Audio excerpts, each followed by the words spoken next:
Subscribe करिए हमारे channel target UP TET CTET को और बेल आइकन को दबाइए। हेलो फ्रेंड्स, मैं रेनू स्वागत करती हूँ आप सभी भावी अध्यापक एवं अध्यापिकाओं का आपके अपने channel target UP TET CTET में। दोस्तों, आज की इस वीडियो में हम आपके 1000 प्लस क्वेश्चंस की सीरीज में क्वेश्चन नंबर 51 से पढ़ने वाले हैं। क्वेश्चन नंबर 50 तक मैंने पिछली वीडियो में पढ़ा दिया था। आप इसे जिन भी प्रशिक्षु ने नहीं देखा है, आप लोगों को उसकी link description box, comment box में मिल जाएगी। आपको मैंने पूरा मनोविज्ञान अपने हाथों से नोट्स लिख करके बनवाया है। पूरा मनोविज्ञान आप लोग को मैंने हाथों से लिख करके नोट्स पढ़ाया है। आप लोग सारे वीडियोस को देखिए और अपनी तैयारी को बेहतर बनाइए, क्योंकि अगर वाकई में आपको 30 में 30 लेकर के आने हैं बाल विकास एवं शिक्षण में, तो आपको उसके लिए बहुत मेहनत करनी पड़ेगी और जितनी वीडियोस मैं बना रही हूँ सभी को आपको देखना पड़ेगा। तो चलिए यहाँ पर क्वेश्चन नंबर 51 से स्टार्ट करते हैं। क्वेश्चन नंबर 51 है, संज्ञानात्मक मानचित्र का प्रत्यय दिया था बंडूरा ने, टॉलमैन ने, लेविन ने या फ्रायड ने। आप लोगों ने पढ़ा है संज्ञानात्मक विकास का सिद्धांत। संज्ञानात्मक विकास का सिद्धांत आप लोगों को पता है किसने दिया था? जीन पियाजे ने दिया था और उन्होंने संज्ञानात्मक विकास की 4 अवस्थाएं बताई थी। लेकिन यहाँ पर संज्ञानात्मक मानचित्र का प्रत्यय पूछा है। संज्ञानात्मक मानचित्र का प्रत्यय किसने दिया था? बंडूरा ने, टॉलमैन ने, लेविन ने या फ्रायड ने। दोस्तों, संज्ञानात्मक मानचित्र का प्रत्यय बंडूरा ने दिया था, तो ऑप्शन ए यहाँ पर जो है वो सही हो जाएगा। क्वेश्चन नंबर 52 है, अधिगम का तल रूप सिद्धांत किसने दिया था? टॉलमैन ने, लेविन ने, थॉर्नडाइक ने या वाटसन ने। दोस्तों, तल रूप सिद्धांत दिया था लेविन ने, तो ऑप्शन नंबर बी जो यहाँ पर है सही हो जाएगा। कर्ट लेविन या कुर्ट लेविन कहीं कहीं दिया रहता है। पूरा नाम आप लोग जानिए ताकि अगर एग्जाम में पूरा नाम पूछा तो आप बिल्कुल कंफ्यूज ना हो।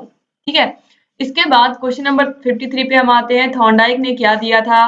थॉर्नडाइक ने सीखने के 3 नियम, मुख्य नियम 3 बताए थे, जो कि यहाँ पर लिखे हुए हैं। ये तीनों मुख्य नियम है, अभ्यास का नियम, प्रभाव का नियम और तत्परता का नियम। तो ये तीनों ही क्या है? नियम, मुख्य नियम है। इसके अलावा 5 गौड़ नियम भी दिए थे, इनको भी याद रखिएगा। क्वेश्चन नंबर 54 है, अधिगम मनोविज्ञान के जनक कौन है? वाटसन, थॉर्नडाइक, एबिंगहास या फिर स्किनर। दोस्तों, अधिगम मनोविज्ञान के जनक कहे जाते हैं एबिंगहास, तो ऑप्शन नंबर सी जो है ये सही हो जाएगा। इसके बाद क्वेश्चन नंबर 55 पे आते हैं। किस मनोवैज्ञानिक ने सीखने की सामग्री में नॉनसेंस सिलेबस की रचना की थी?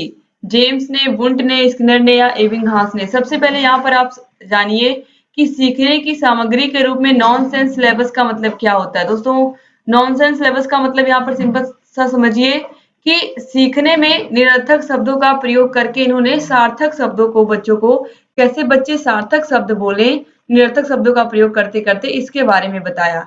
जैसे कि जब बच्चा छोटा होता है तो हर वर्ड को जरूरी नहीं है कि वो सही से उच्चारित करे। जितने भी शब्दों को का वह उच्चारण करता है, जरूरी नहीं वो सारे शब्द वह बिल्कुल सही सही उच्चारित करता हो, लेकिन गलत शब्दों का उच्चारण करते करते करते करते धीरे धीरे वह सही शब्द का उच्चारण करना सीख जाता है। जैसे कि बच्चा चम्मच को कहता है पम्मच।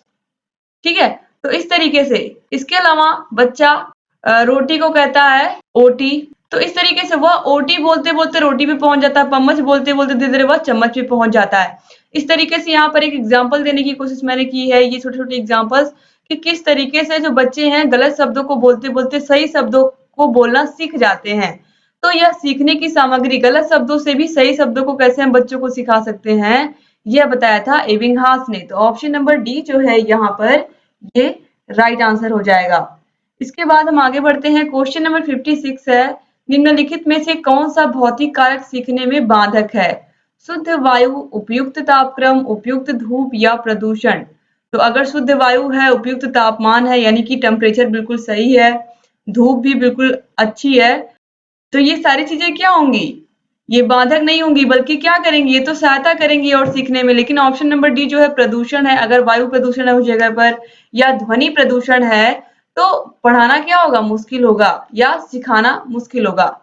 क्वेश्चन नंबर 57 पर आते हैं। अन्य व्यक्तियों के जैसे हूबहू व्यवहार निम्नलिखित में से क्या है? अनुकरण, अंतर्दृष्टि, प्रयत्न और भूल या फिर अनुबंधन। तो अन्य व्यक्तियों के जैसे हूबहू व्यवहार, यह होता है अनुकरण करना। ऑप्शन नंबर ए जो है ये सही हो जाएगा। क्वेश्चन नंबर 58 पे आते हैं। अभिप्रेरणा अधिगम का मुख्य अंग है, सहायक अंग है, कोई अंग नहीं है या कार्य है। दोस्तों, अभिप्रेरणा अधिगम का सहायक अंग है। ऑप्शन नंबर बी जो है ये सही हो जाएगा। किसी भी काम को करने के लिए या फिर ये कहें कोई भी चीज सीखने के लिए, अधिगम का मतलब क्या होता है? सीखना होता है। और कोई भी चीज सीखने के लिए हमारे पास क्या होनी चाहिए? प्रेरणा, अभिप्रेरणा होनी चाहिए हमारे अंदर, तभी हम सीख पाएंगे। तो सीखने के लिए अभिप्रेरणा जरूरी है, इसीलिए अभिप्रेरणा क्या है?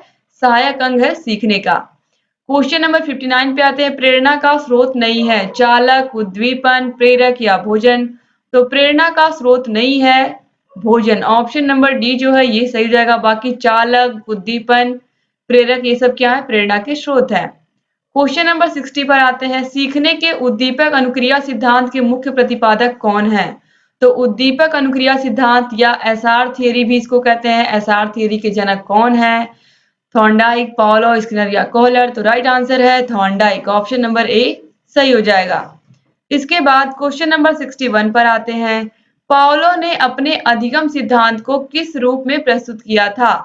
तो पाउलो के अधिगम के सिद्धांत को हम लोग क्या कहते हैं? इसको हमने पिछली वीडियो में भी देखा था, पिछली क्लास में भी। शास्त्रीय अनुबंधन का सिद्धांत कहते हैं, क्लासिकल कंडीशनिंग थियरी कहते हैं। तो याद रखिएगा, शास्त्रीय मतलब क्लासिकल होता है। तो ऑप्शन नंबर ए जो है ये सही हो जाएगा। क्वेश्चन नंबर 62 यहाँ पर आते हैं। मैस्लो ने प्राथमिक स्तर पर सबसे अधिक महत्वपूर्ण किन आवश्यकताओं को माना है? सुरक्षा की आवश्यकताएं, शारीरिक आवश्यकताएं, संबद्धता एवं स्नेह की आवश्यकता या सम्मान की आवश्यकता।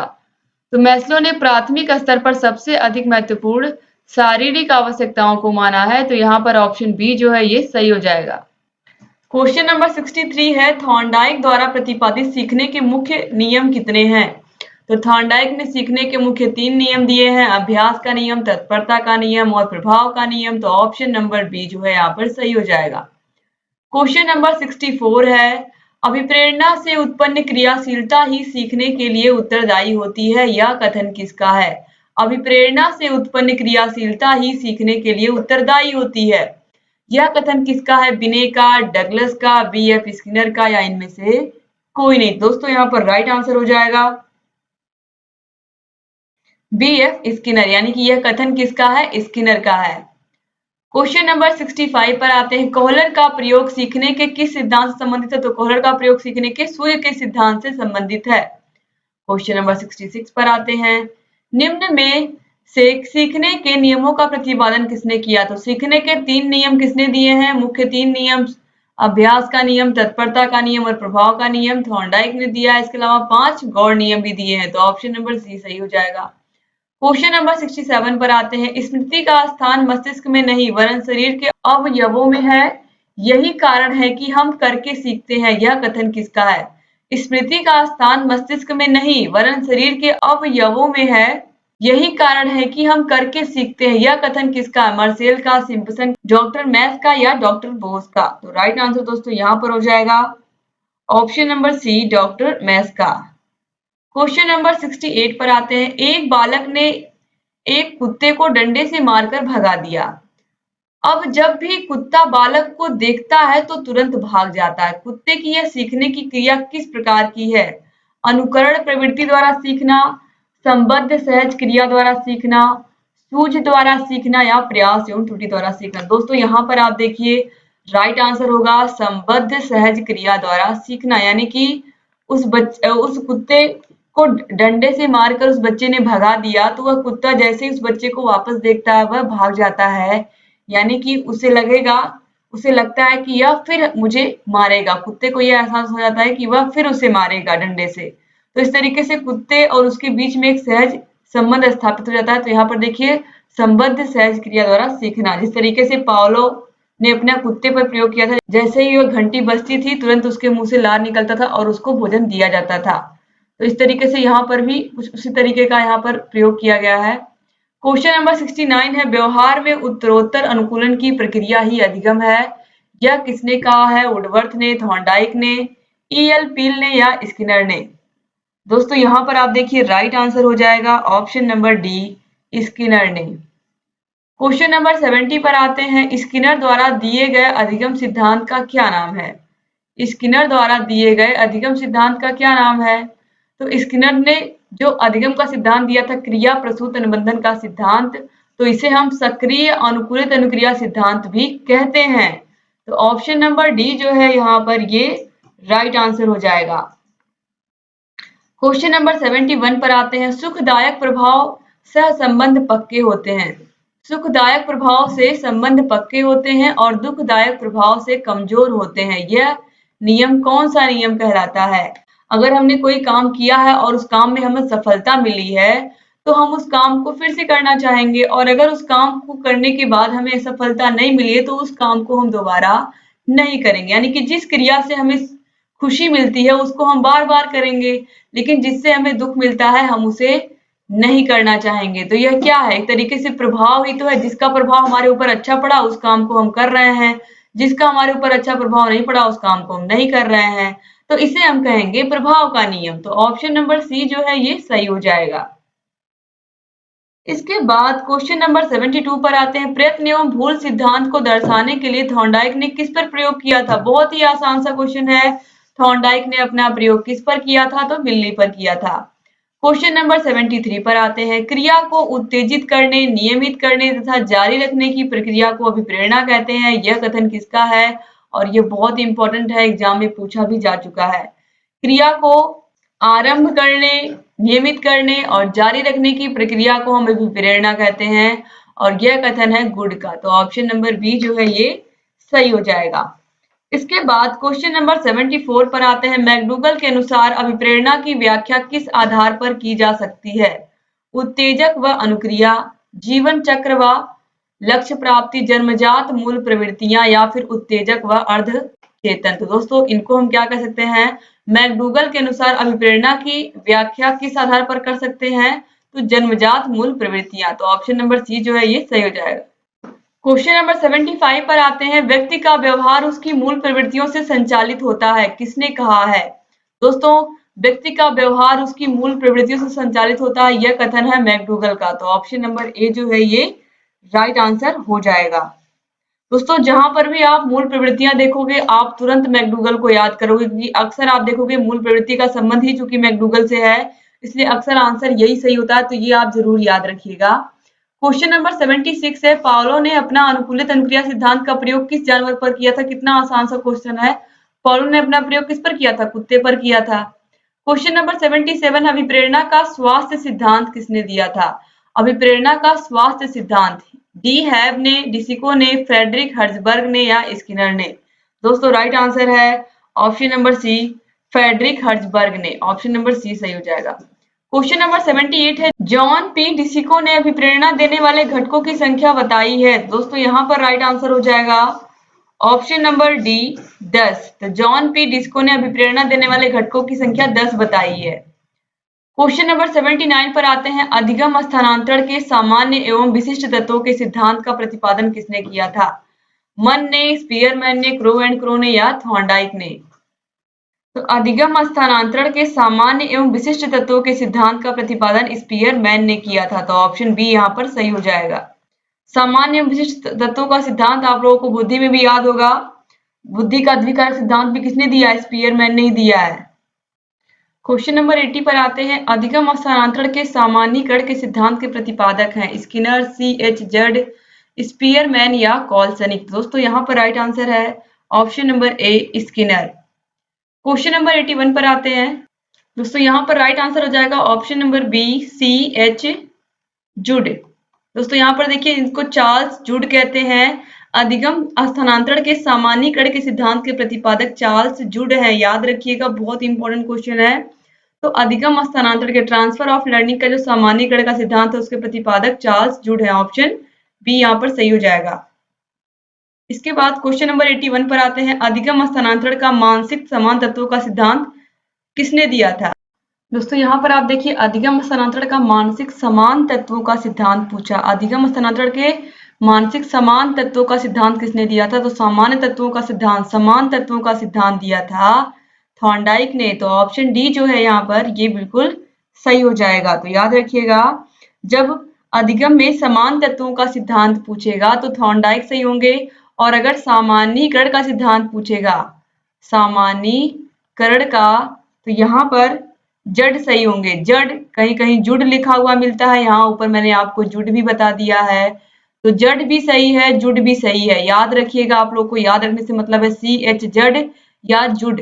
ठीक है। इसके अलावा यहाँ पर भी देखिए जड़ लिखा हुआ या कहीं कहीं जड़ भी लिखा हुआ मिलता है आपको, तो आप लोग सभी को जाने रहिए ताकि आप किसी भी तरीके से एग्जाम में आए आप बिल्कुल कंफ्यूज मत होइएगा। तो दो तत्वों का सिद्धांत अधिगम स्थानांतरण का पूछेगा तो स्पीयरमैन आपको लगाना है। अगर सामान्य तत्वों का सिद्धांत पूछेगा, समान तत्वों का सिद्धांत, तो आपको क्या लगाना है, थॉर्नडाइक लगाना है। और अगर सामान्यीकरण का सिद्धांत पूछेगा तो आपको क्या लगाना है, सी एच जड़ लगाना है, सी एच जड़, या कहीं कहीं जड़ भी मिलता है लिखा हुआ या जुड़ भी मिलता है, तो याद रखिएगा आप लोग। अब इसके बाद हम आगे बढ़ते हैं। तीनों ही आपने देख लिए। अधिगम स्थानांतरण के सामान्य विशिष्ट तत्वों के सिद्धांत को देख लिया, सामान्यीकरण के सिद्धांत को देख लिया और समान तत्वों के सिद्धांत को भी देख लिया आपने। अब इसके बाद क्वेश्चन नंबर 82 है, अभिप्रेरणाएं प्राणी की शारीरिक और मनोवैज्ञानिक अंतर्दशाएं हैं। यह कथन किस मनोवैज्ञानिक का है, ड्रेवर का, मैकडूगल का, वुडवर्थ का या गिलफोर्ड का। तो यहाँ पर राइट आंसर हो जाएगा दोस्तों ऑप्शन नंबर बी, मैकडूगल का। क्वेश्चन नंबर 83 पर आते हैं। निम्न में से सीखने के पठार के निराकरण में के कौन कौन से उपाय हैं। सीखने का पठार का मतलब क्या होता है, सीखने का पठार का मतलब होता है कि बच्चे अब कुछ सीख ही नहीं रहा, सीखते सीखते एक ऐसी ऐसी दशा आती है जब बच्चा कुछ भी नहीं सीख रहा होता है, यानी कि सीखने में कोई प्रगति ही नहीं हो रही है, बच्चा कुछ भी सीख नहीं पा रहा है। तो शिक्षण विधि भी हो सकती है, शिक्षक की शिक्षण विधि यानी कि टीचिंग मेथड हो सकता है, या हो सकता है यह बाधा हो। इसके अलावा देखिए, और इसी को हमें सही करके क्या कर सकते हैं, हम शिक्षण विधि को अलग अलग प्रकार के मेथड का प्रयोग करके बच्चे को हम क्या कर सकते हैं, सिखा सकते हैं। और इस तरीके से हम क्या कर सकते हैं, सीखने के पठार का निराकरण कर सकते हैं, क्योंकि टीचिंग मेथड भी एक बहुत बड़ा बाधक होता है। अगर बच्चे को सही शिक्षण विधि से नहीं पढ़ाया जा रहा तो अभी उसके लिए जो पढ़ाई है वो बोझ बन जाएगी। तो इसलिए जो सीखने का पठार है उसके निराकरण के लिए शिक्षक को अपने टीचिंग मेथड में सही समय पर बदलाव करना चाहिए। फिर विश्राम की व्यवस्था भी होनी चाहिए, लगातार बच्चों को केवल पढ़ाई पढ़ाई बस पढ़ाई ही नहीं थोपना चाहिए, बच्चों को के लिए विश्राम की व्यवस्था होनी चाहिए। फिर प्रेरणा में परिवर्तन, यानी कि बच्चों को लगातार कुछ ना कुछ अभिप्रेरणा वाली कहानियां सुनाते रहना चाहिए, कुछ ना कुछ नया हर रोज बताना चाहिए। इस तरीके से ऑप्शन डी जो है उपरोक्त सभी ये राइट आंसर हो जाएगा। क्वेश्चन नंबर 84 है, सीखने के वक्र कितने प्रकार के होते हैं, 2 प्रकार के, 3 प्रकार के, 4 प्रकार के या 5 प्रकार के। तो दोस्तों आपको पता ही है कि जो सीखने के वक्र होते हैं वो 4 प्रकार के होते हैं, जिसमें आप लोगों ने देखा सरल रेखीय वक्र, उन्नतोदर, नतोदर। इसके अलावा आप लोगों ने देखा है मिश्रित वक्र। तो ऑप्शन सी जो है यहाँ पर ये 4 बिल्कुल सही हो जाएगा। इसके बाद क्वेश्चन नंबर 85 पर आते हैं। मैकडूगल के अनुसार मूल प्रवृत्तियां अर्जित होती हैं कि जन्मजात होती हैं, उपयुक्त दोनों या उपयुक्त में से कोई नहीं। तो दोस्तों जो मूल प्रवृत्तियां होती हैं यहाँ पर बहुत सारे मनोवैज्ञानिकों ने इसे जन्मजात माना है, तो ऑप्शन बी यहाँ पर सही हो जाएगा। लेकिन आप लोग ये जानिए कि जो मूल प्रवृत्ति होती है किसी भी व्यक्ति की, जब वो जन्म लेता है धीरे धीरे वह अपने आसपास के वातावरण से जरूर प्रभावित होता है, और कहीं ना कहीं उसके आसपास का जो वातावरण होता है वह भी उसकी मूल प्रवृत्ति में योगदान देता है। लेकिन यहाँ पर मैक्सिमम जो मनोवैज्ञानिक है उन्होंने मूल प्रवृत्तियों को जन्मजात प्रवृत्तियां ही माना है, तो ऑप्शन बी यहाँ पर सही लगाइएगा। इसके बाद क्वेश्चन नंबर 86 पर आते हैं। निम्नलिखित में से अभिप्रेरणा चक्र के संघटकों का सही क्रम है। तो प्रोत्साहन, चालन या आवश्यकता, चालन आवश्यकता या प्रोत्साहन, आवश्यकता चालन या प्रोत्साहन, या फिर आवश्यकता फिर प्रोत्साहन या फिर चालन। दोस्तों यहाँ पर जो सही क्रम दिया हुआ है वो है ऑप्शन नंबर सी, आवश्यकता फिर चालन और फिर प्रोत्साहन। तो ऑप्शन नंबर सी जो है वो सही हो जाएगा, आवश्यकता, चालन और फिर प्रोत्साहन। क्वेश्चन नंबर 87 पर आते हैं। बालकों में अधिगम संबंधी योग्यताओं का विकास होता है आत्म अभिव्यक्ति से, रचनात्मक क्रियाकलापों के माध्यम से, आत्म मंथन से या सहयोगात्मक कार्यों से। तो दोस्तों यहाँ पर राइट आंसर हो जाएगा रचनात्मक क्रियाकलापों के माध्यम से। ऑप्शन नंबर बी जो है ये बिल्कुल सही हो जाएगा। बालकों में अधिगम संबंधी योग्यताओं का विकास होता है रचनात्मक क्रियाकलापों के माध्यम से। क्वेश्चन नंबर 88 है, प्रेरणा के मूल प्रवृत्ति सिद्धांत के प्रतिपादक कौन है। तो मूल प्रवृत्ति का सिद्धांत किसने दिया है, मैकडूगल ने दिया है, तो ऑप्शन डी सही हो जाएगा। क्वेश्चन नंबर 89 है, प्रेरणा मोटिवेशन किसकी व्याख्या करती है, व्यवहार क्या है, व्यवहार के प्रभाव, व्यवहार क्यों घटित होता है, या उपयुक्त में से कोई नहीं। दोस्तों यहाँ पर आप देखिए प्रेरणा या मोटिवेशन किसकी व्याख्या करती है, तो दोस्तों यहाँ पर आप देखिए व्यवहार क्यों घटित हो रहा है, कोई भी काम क्यों घटित हो रहा है, तो उसके पीछे एक प्रेरणा या मोटिवेशन ही होती है कि आखिर में व्यक्ति वह कार्य क्यों कर रहा है। तो व्यवहार क्यों घटित हो रहा है, काम क्यों हो रहा है, क्योंकि कोई ना कोई पीछे उसके प्रेरणा या आवश्यकता है उस व्यक्ति के। क्वेश्चन नंबर 90 है, प्रेरणा कैसा कारक है, आंतरिक, बाह्य, शारीरिक या उपयुक्त में से कोई नहीं। दोस्तों जो प्रेरक होता है या प्रेरणा होती है वह आंतरिक कारक होती है, तो ऑप्शन ए जो है ये सही हो जाएगा। क्वेश्चन नंबर 91 है, अर्जित प्रेरक के अंतर्गत कौन से आते हैं। तो अर्जित प्रेरक और जन्मजात प्रेरक में आप जानिए, जन्मजात प्रेरक में भूख, प्यास, नींद ये सब जन्मजात प्रेरक हैं। लेकिन जीवन लक्ष्य व मनोवृत्तियां यानी कि जीवन का लक्ष्य बच्चा बड़ा होगा तब उसे डिसाइड करेगा। मद व्यसन ये सब इंसान अपने सोसाइटी में, अपने समाज में ही आसपास से सीखता है। आदत की व्यवस्था, आदत भी इंसान अर्जित ही करता है। तो ये सभी चीजें मनुष्य जीवन में अपने आसपास के वातावरण से ही अर्जित करता है। इसलिए ऑप्शन डी जो है सभी ये राइट आंसर हो जाएगा। क्वेश्चन नंबर 92 है, जन्मजात प्रेरक नहीं है, भूख, प्यास, आदत या नींद। तो भूख, प्यास, नींद, रोना ये सब क्या है, जन्मजात प्रेरक है। लेकिन आदत यह व्यक्ति अपने वातावरण से या खुद से अपनी आदत बनाता है, यह जन्मजात नहीं होती है आदत। तो ऑप्शन सी सही हो जाएगा। क्वेश्चन नंबर 93 है, बालक किसी कार्य को अपनी इच्छा से करता है, वह है व्यक्तिगत प्रेरणा, सामाजिक प्रेरणा, मनोदैहिक प्रेरणा या सकारात्मक प्रेरणा। दोस्तों अगर बालक किसी कार्य को अपनी इच्छा से कर रहा है तो यह क्या है, मनोदैहिक प्रेरणा। तो ऑप्शन सी जो है ये सही हो जाएगा। क्वेश्चन नंबर 94 है, संवेदी स्मृति यानी कि सेंसरी मेमोरी निम्न में से कौन सी होती है, 2 सेकेंड, 4 सेकेंड, 6 सेकेंड या फिर 3 सेकेंड की। तो यहाँ पर राइट आंसर हो जाएगा ऑप्शन नंबर बी, 4 सेकेंड की। क्वेश्चन नंबर 95 पर आते हैं, अल्पकालीन स्मृति निम्न में से कितनी अवधि की होती है, 10 सेकेंड, 30 सेकेंड, 20 सेकेंड या 40 सेकेंड। राइट आंसर हो जाएगा 20 सेकेंड। ऑप्शन नंबर बी जो है वो सही हो जाएगा। दोस्तों अगर अभी तक आपने चैनल को सब्सक्राइब नहीं किया है तो प्लीज सब्सक्राइब कर दीजिए, क्योंकि आपके लिए हर विषय के इस तरीके से बेहतरीन क्वेश्चन हम लेकर के आ रहे हैं, ताकि आप लोग की जो तैयारी है, आप लोग की सभी टीचिंग एग्जाम्स की वो बहुत अच्छे से हो और आप लोग सभी लोग एग्जाम में अच्छे नंबर लेकर के आए और आप सभी लोग का शिक्षक बनने का सपना जल्द से जल्द पूरा हो। तो दोस्तों आप लोग वीडियो को लाइक और कमेंट करना मत भूलिएगा। आपको वीडियो कैसा लगा और आपको कितने क्वेश्चंस पहले से इसमें से आ रहे थे वो भी आप जरूर मुझे बताइएगा कमेंट करके। और इस वीडियो को अपने प्रिय मित्रों को शेयर करना मत भूलिएगा। आपके कॉलेज के जो प्रिय मित्र हैं, आपके फ्रेंड्स, उनको जरूर शेयर करिएगा, जिससे अधिक से अधिक हमारे डीएलएड के भाई बहन, हमारे जितने भी भाई बहन हमसे जुड़े हुए हैं, सभी भाई बहनों को ये वीडियोस पहुंचे और आप सभी लोग इन वीडियोस का लाभ ले पाए। इतनी मेहनत से पढ़ाने का एक ही उद्देश्य है कि आप सभी लोग एग्जाम में अच्छा स्कोर करके आए। तो ऑप्शन बी यहाँ पर सही हो जाएगा। 20 सेकेंड यानी कि अल्पकालीन जो स्मृति होती है, शॉर्ट टर्म मेमोरी, वह 20 सेकेंड तक होती है।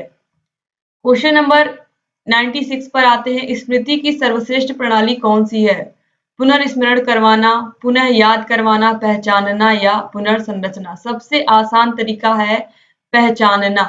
तो स्मृति की सर्वश्रेष्ठ प्रणाली कौन सी है, पहचानना। अगर आपने कोई चीज पहले देखी है तो आप उसको अगर दोबारा देख रहे हो तो आप निश्चित रूप से उसको पहचान जाओगे।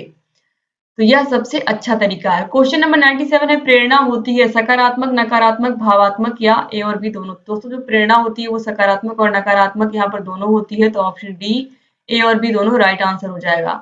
क्वेश्चन नंबर 98 है, स्थानांतरण को प्रभावित करने वाले कारक कौन कौन से हैं। स्थानांतरण को प्रभावित करने वाले कारक कौन से हैं, सामान्यीकरण, समझदारी, अर्जित ज्ञान का विभिन्न परिस्थितियों में प्रयोग या उपयुक्त सभी। दोस्तों यहाँ पर जो राइट आंसर हो जाएगा, अर्जित ज्ञान का विभिन्न परिस्थितियों में प्रयोग करना। तो ऑप्शन सी जो है ये सही हो जाएगा।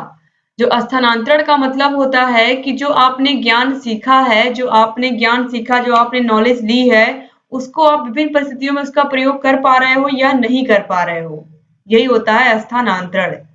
क्वेश्चन नंबर 99 है, पुनः याद दिलाने की विधि विकसित की थी, बेंटलॉट ने, एबिंगहास ने, थॉर्नडाइक ने या इनमें से कोई। दोस्तों पुनः याद दिलाने की विधि, या फिर अभी आपने देखा था कि निरर्थक शब्दों से हम सार्थक शब्दों को बच्चों को बुलवाना सिखा देते हैं, या फिर ये कहें कि बच्चों को हम, जो बच्चे पहले सार्थक शब्दों को नहीं बोल पाते, पहले हम उनको निरर्थक शब्दों को ही सिखाते, धीरे धीरे वह निरर्थक शब्दों से ही सार्थक शब्दों को सीखना सीख जाते हैं। तो यहाँ पर यह किसने कहा था पुनः याद दिलाने की विधि, यह कहा था एबिंगहास ने। तो ऑप्शन बी जो है ये सही हो जाएगा। क्वेश्चन नंबर 100 पर आते हैं, एसआर संबंध पाए जाते हैं परंपरागत समायोजन में, क्रियाशील समायोजन में, थॉर्नडाइक के सिद्धांत में या इन सभी में। दोस्तों राइट आंसर हो जाएगा थॉर्नडाइक के सिद्धांत में। एसआर संबंध किसने बताया था, एसआर थियरी किसने दी थी, थॉर्नडाइक ने दी थी ना। तो यहाँ पर उद्दीपक अनुक्रिया सिद्धांत थॉर्नडाइक ने दिया था। थॉर्नडाइक के सिद्धांत को हम भूल प्रयास एवं भूल का सिद्धांत भी कहते हैं। इसके अलावा प्रयत्न एवं भूल का सिद्धांत भी कहते हैं, प्रयास एवं त्रुटि का सिद्धांत भी कहते हैं। तो ऑप्शन सी जो है यहाँ पर सही हो जाएगा। तो इस तरीके से आपने टॉप 100 क्वेश्चन अब तक खत्म कर लिए हैं। 1000 प्लस क्वेश्चंस की सीरीज यानी कि 1000 प्लस क्वेश्चंस को इस सीरीज में मैं करवा रही हूँ। हर दिन आपके लिए वीडियोस लेकर के आ रही हूँ। तो प्लीज इस वीडियो को शेयर करिए, अधिक से अधिक शेयर करिए अपने कॉलेज के ग्रुप में, व्हाट्सएप ग्रुप में, जहां पर भी आपको लगे इस वीडियो की जरूरत है। अपने कॉलेज के प्रिय मित्रों को जरूर शेयर करिएगा दोस्तों। आपको सभी विषयों की link description box, comment box में मिल जाएगी। यहाँ ऊपर आई बटन पर भी क्लिक करके आपको सारे वीडियोस की लिंक मिल जाएगी।